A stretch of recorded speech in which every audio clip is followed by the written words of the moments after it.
Bonjour, trois méthodes pour étudier la variation d'une suite. Ici, l'essentiel consiste à bien observer la suite que vous étudiez pour choisir la bonne méthode. Première méthode pour étudier les variations d'une suite, reconnaître ou mettre en évidence une suite arithmétique ou géométrique. Premier exemple, ici en quelque sorte on coupe en deux la fraction et on met dans l'ordre, on doit alors reconnaître la définition explicite d'une suite arithmétique, de premier terme 1 demi et de pas 3 demi, donc la suite est croissante. Deuxième exemple, ici il faut reconnaître la définition explicite d'une suite géométrique, de premier terme positif et de raisons comprises entre 0 et 1, donc la suite est décroissante. Troisième exemple, ici la nature est moins évidente, il faut transformer l'écriture d'abord en 2 fois 1 sur 3 puissance n, puis en utilisant les propriétés des puissances, on doit reconnaître à nouveau une suite géométrique, de premier terme positive et de raisons comprises entre 0 et 1, donc encore une fois la suite est décroissante. Autre exemple, un peu plus délicat, Rn égale 7 puissance n sur 6 puissance n plus 1.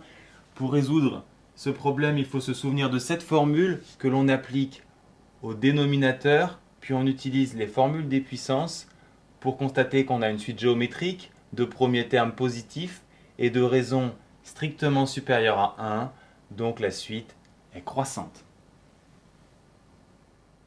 Dernier exemple, ici il faut reconnaître une suite géométrique de premier terme négatif et de raison plus petite que 1, mais attention, puisque le premier terme est négatif, la suite sera croissante. Si ce n'est pas évident, reportez-vous à la vidéo sur le comportement des suites.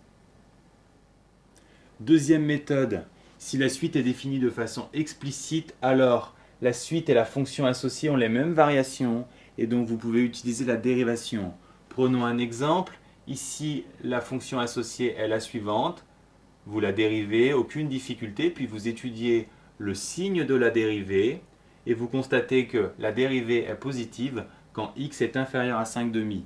D'où le tableau de variation suivant. La fonction est décroissante à partir de 5 demi et donc la suite qui n'opère que sur les entiers est décroissante à partir de 3. Autre exemple, cette fois la fonction associée est un quotient. On n'oublie pas tout de suite de noter la valeur interdite, moins 5. La forme globale est donc u sur v, on écrit les expressions, on applique la formule de dérivée d'un quotient, puis on remplace et on simplifie. On constate que la dérivée est toujours positive. On n'oublie pas la valeur interdite dans le tableau de variation. La fonction est croissante sur les positifs et donc la suite est également croissante sur tous les entiers positifs, donc croissante. Troisième méthode, étudier le signe de un plus 1. S'il est positif, un plus 1 supérieur à un, et donc la suite est croissante, et inversement. C'est la première méthode que vous avez apprise, et certains l'utilisent systématiquement. Regardons sur un exemple précédent. Un plus 1 moins un va donner ce calcul, qui n'est pas inextricable, mais très lourd pour obtenir le même résultat que précédemment. Deuxième exemple, si ici vous ne reconnaissez pas une suite géométrique, avec cette méthode vous allez pouvoir vous en sortir.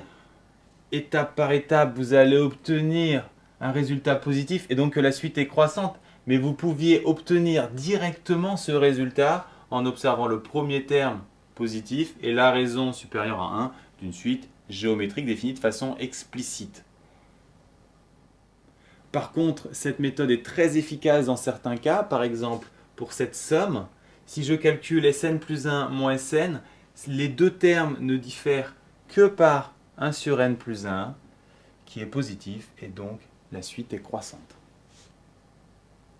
Pour cette suite, définie par récurrence en fonction de Tn et de n, donc avec une définition très complexe, l'utilisation de cette méthode donne un résultat très simple, puisqu'il nous reste simplement 5 sur n plus 2, qui est positif, et donc la suite est croissante.